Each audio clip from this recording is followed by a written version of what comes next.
Hi there, it's Rebecca on the Coaching Podcast, and welcome to today. As always, we have some inspiration and motivation here for you today. And if you love this, then please do head over to thesuccesstribe.co and register for our emails with super cool information and value straight to your inbox. Never miss a thing. Head over to the Facebook page, Rebecca Lockwood, The Success Tribe, and catch me live every Monday, Wednesday and Friday between 9 and 11 a.m. London time. Enjoy. Okay. Hi and welcome JoJo to the podcast. I'm so excited to have you on today. Thank you. I'm so excited to be here. It's the first podcast I've ever done, so I'm really excited to share with you a bit of my story and how I can help your audience as well. Oh, that's amazing. So welcome JoJo. JoJo is a business and life success coach for mums in business. So I'll let you take over and tell us what you do with your clients. Okay, so I'll give you a bit of a background to me. So my background is in banking. So I spent 8.5 years in a high street bank in that 9-to-5 job. And just like a lot of people, I wasn't happy in what I was doing. And I've always had that entrepreneurial spirit. So I've always wanted to have my own business. So I went to university, studied business management, but I was still stuck in my job. And then 2.5 years ago, I started a network marketing business. So that's how I got into this kind of entrepreneurial journey 2.5 years ago. Loved it, saw great success in network marketing, built an incredible team. But what I found was I started coaching people and coaching my team, and I got so much out of it, but not just in business, but life as well. And I always knew that is what I wanted to do, but it was just finding the right time. So 2 years ago, pretty much to the date, I found out I was pregnant with my little boy when I was in the middle of my network marketing business. And that obviously changes everything. It was a complete surprise to me. It wasn't something that I was planning at the time. So my life completely changed. So when he was born in April last year, I carried on my network marketing business, but something just didn't feel right. I didn't feel fulfilled in what I was doing. I knew I had so much more to give.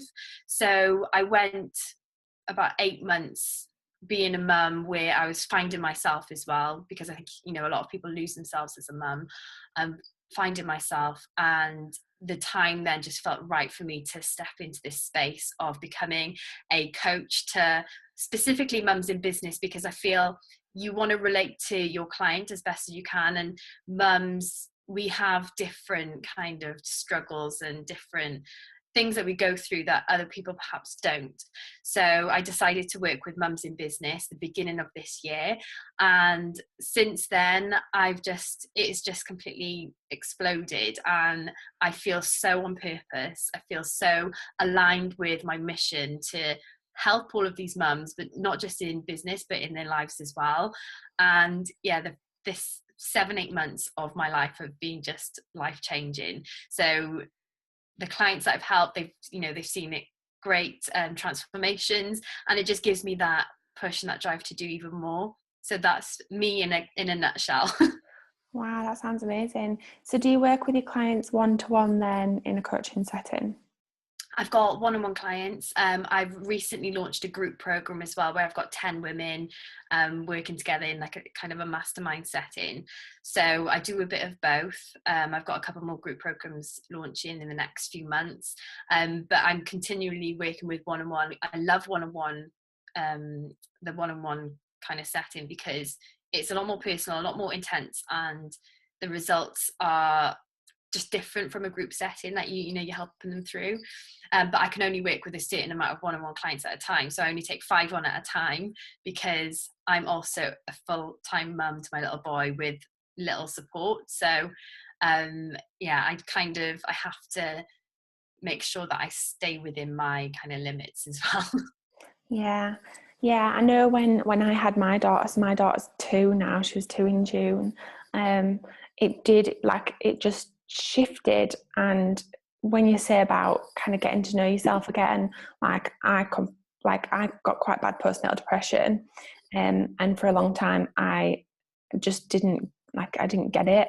And even after, when I thought I was better, I still wasn't, And I think as well, when you have kids, there's like this unspoken pact, isn't there, between mums? Yeah, there is. And you can't even describe it, can you? Like, it's just like an unspoken pact that just every mum kind of has. We actually get each other. I think one of the things that really helped me throughout my pregnancy and the first year of being a mum, I was in a Facebook group, and we all had our babies in the same month. So it was kind of like a safe space for us to go to where, you know, if we felt anything, we could bounce off each other. And we knew we weren't going to get judged. We knew that we all related to each other. And it's so powerful when you find a community of people just like you. So, you know, mums who get it, that you can be yourself and you know you're not going to get judged. So that for me was really, really helpful. Yeah, that sounds powerful. So with your clients then, I know when I work with my clients, there seems to be like a common theme that seems to go on, and they might be across the world, but there's a common theme that they all experience. Would you say there's anything that you find has been a common theme with the way that you work with your clients? I guess a lot of people that I speak to and that I work with, they struggle with what they want and clarity on what they want as well. And I think when you don't know what you want, that is when you're most unhappy, because you feel stuck, you don't see any progression, you don't see a way forward. And that is what I get most joy and what I love doing most with my clients is helping them find that clarity and giving them a plan to move forward, to go from where they are right now to that point of where they need to be and where they want to be. And a lot of it is to do with feeling that like they don't deserve it, because we're conditioned so much growing up and, you know, in our lives to shrink and not feel like we deserve to have these amazing things. And it's working with on their self-worth as well. Like, you know, I don't believe that people have like a money mindset issue or a, you know, an eating issue or anything like that. It is a self-worth issue. When you love yourself and when you know yourself, then you can move forward in every single area of your life. And it's all around getting that clarity around what you want. Yeah, that sounds really powerful. It's amazing. Yeah. Wow. Okay, so you mentioned then that you started out in banking. Is that where your journey began? I fell into banking when I was 16. I needed a Saturday job, and my auntie worked in the bank, and she said, look, there's a Saturday job going, like, you should go for it, because it's 4 hours in the morning, you know, it's a nice little bit of money, and, you know, you can work your way up. And I went into the interview not really wanting the job, but I think Apprentice was on at the time, and I really loved that program. So I dressed up for this interview as if I was going into the Apprentice. I was only 16. Like, thinking back, I don't know who I thought I was. But 7 people went for it. So I was obviously a 16-year-old, hadn't even got my GCSE results at this point, going in for this Saturday job, and then 6 other adults who had obviously been to school, some through uni, and, you know, had perhaps experience. And I got the job out of the other 7 people. Don't know. Amazing. I must have just completely winged it, blagged it, don't know. So I started in the summer holidays just before I did my A levels. And I always said, okay, right, I'm going to do this for like the first 6 months or a year, and then I'll do something else. I'll quit and get another job. But I did my A levels. I stayed in the bank for those 2 years, and I thought, okay, after my A levels, I'm going to quit and I'm going to go to uni, or I'm going to do something. But when it came to it, I carried the job on. I went to uni and still stayed in my job, studied business management. I thought, right, when I graduate, I'm going to quit my job, and that's that. But as most people do, they graduate and then they think, right, what am I going to do now? I need a job, I need money. And the easy thing for me to do was just to go full-time in the bank. So at the time, I was living in West Wales. So it's a small county called Pembrokeshire. Not much going on down there. So I thought, right, okay, I'm not going to progress down here. I'm ambitious, I'm driven, I need to move or something. So when I was 21, I moved from Pembrokeshire to Cardiff. So it's about 2 hours from where I'm from, and by myself, didn't know anybody, just thought, right, I'm gonna move, went into this house share, and it was the best thing I ever did at the time, because it pushed me out of my comfort zone and it forced me to do more and be more in a job setting. So I got a promotion really quickly when I moved. I was just like living the life in the city. I just thought I was amazing. And then I found myself stuck again. So I worked really hard. I was really good at what I did. I was a personal banking advisor. So it was a lot of sales, people skills and that kind of stuff. And I think the turning point for me from my job was when another promotion came up, and everyone was like, you've got the job, like, you know, you're amazing what you do, you're like the top. And when it came to it, I didn't get the job because my face didn't fit the plan, because there's so much politics within, I guess, a lot of these big companies.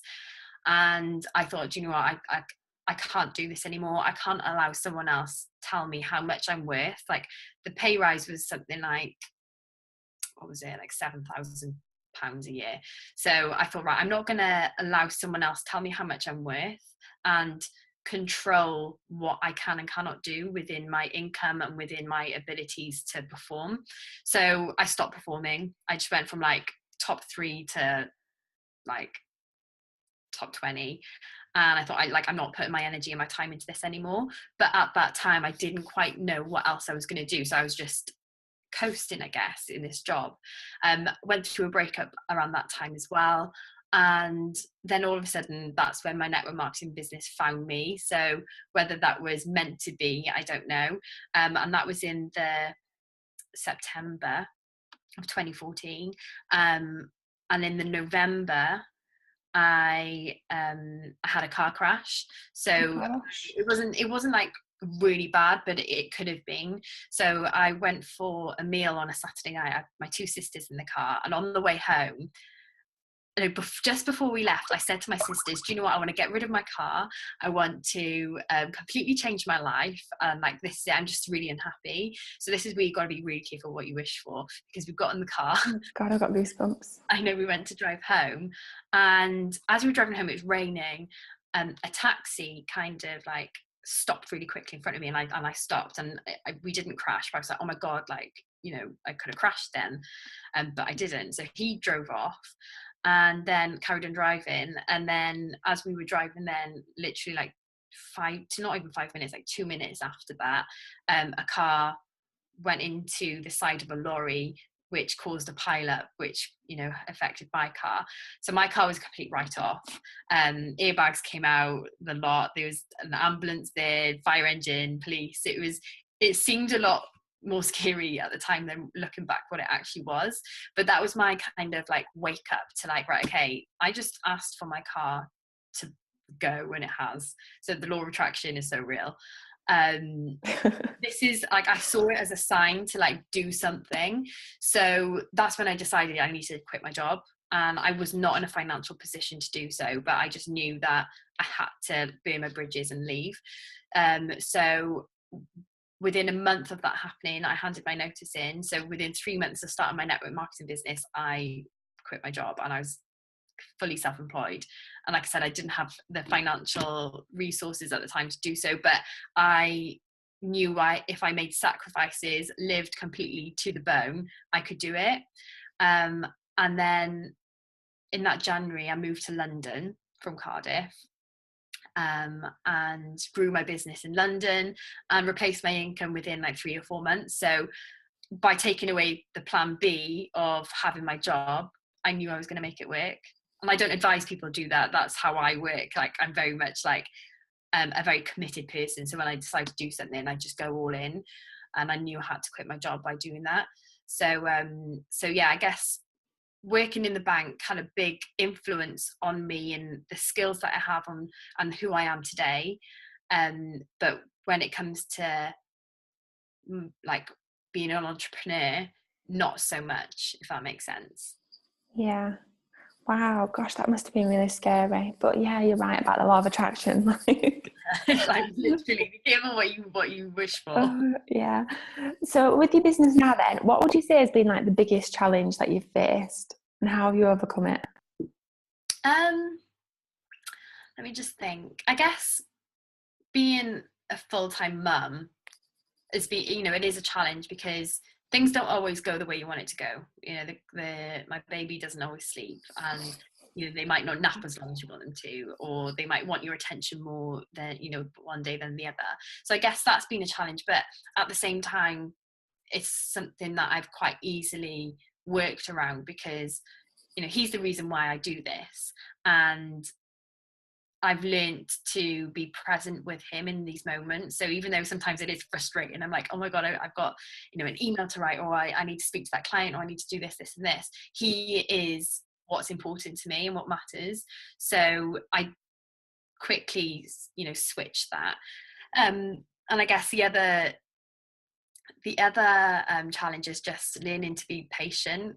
And through all my kind of businesses, I've always and that's what I think the biggest lesson for me is learning how to be patient, because I'm not a patient person at all.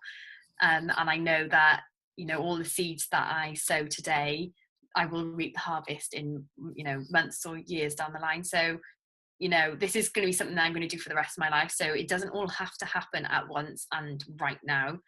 It's learning to trust the process. Yeah, that's such amazing advice. Definitely advice that I need to take as well. Yeah, we want it all now, but I'm going to be doing this till I die. So there's no rush. It's enjoying every single moment, whether it's, just getting one extra email on your list, or whether it is getting, a high ticket client.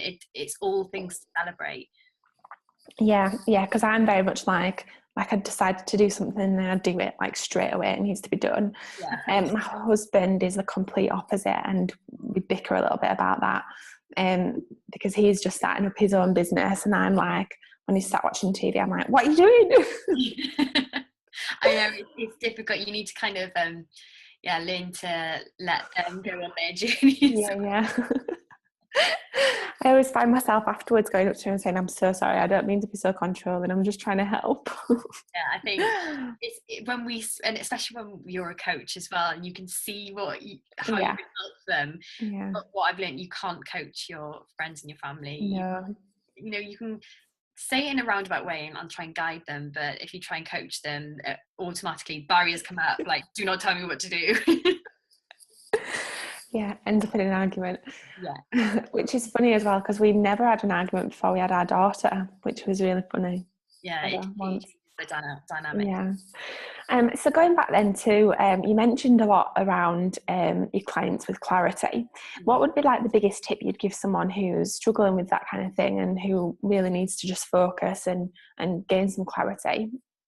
The first thing that I would say is get clear on who you are. I think self-awareness is so powerful. When you know who you are and you're clear on your story and understanding the things that have happened in your life and the things that you've been through has made you to who you are today, and the pains and the struggles that you've been to that you can help people with.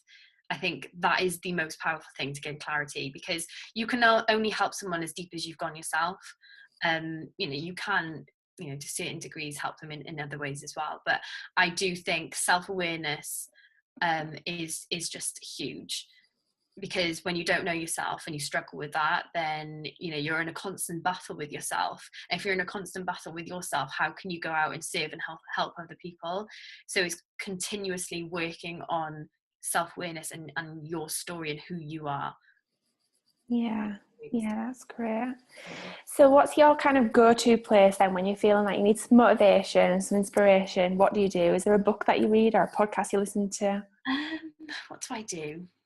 I'm just trying to put myself into that space where I'm feeling a bit I think July was a huge month for me, where I was so busy. I moved home, launched my group program, had obviously my one-on-one clients. I was like 100 miles an hour for the whole of the month, and at the end of that month I was just like, I felt drained. I felt like I'd hit like that brick wall that you feel when you're going all in, and then all of a sudden it's just like that, oh my God.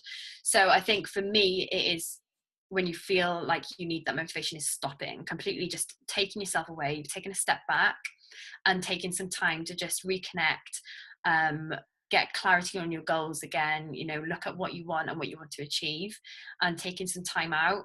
And then, I'm always on YouTube anyway, looking at different forms of motivation. This week, my inspirational woman of the week or speaker of the week has been Lisa Nichols. I don't know if you've heard of her. No, I'll have to have a Google. When I saw her, I was like, where have you been all this time that I've been in self-development? She is just this badass mother who has just completely changed her life. She's a transformational coach. And I have inspiration of the moment. So this week has been her, but it could be Gary V if I want a bit of Gary V inspiration, or it could be Grant Cardone, or it could be Abraham Hicks if I want something a bit softer and a bit more, trust the process. So I tune into how I'm feeling, and then I source the person that I know will give me that boost. So it's however I'm feeling in that moment. Yeah, I completely say that all the time, to listen to yourself and how important it is to really connect and understand what it is that you need in that moment. Exactly. Yeah, definitely. So have you got a favourite book that you recommend to everyone? Yes. So I recommend this to a client this morning. It is The 4 Agreements by Miguel Ruiz. And that one? It's life-changing. And I don't even say that lightly. It's a life-changing book. I listened to it on an audio book, so I find it better to listen to it. But yeah, it's one of those books where you read it and you're like, wow. Yeah. So The 4 Agreements by who? By Miguel Ruiz. So it's Miguel, and then his surname spelled Ruiz. I'll have to have a look at that one. Oh, so it's been lovely to chat to you today. What's next for you?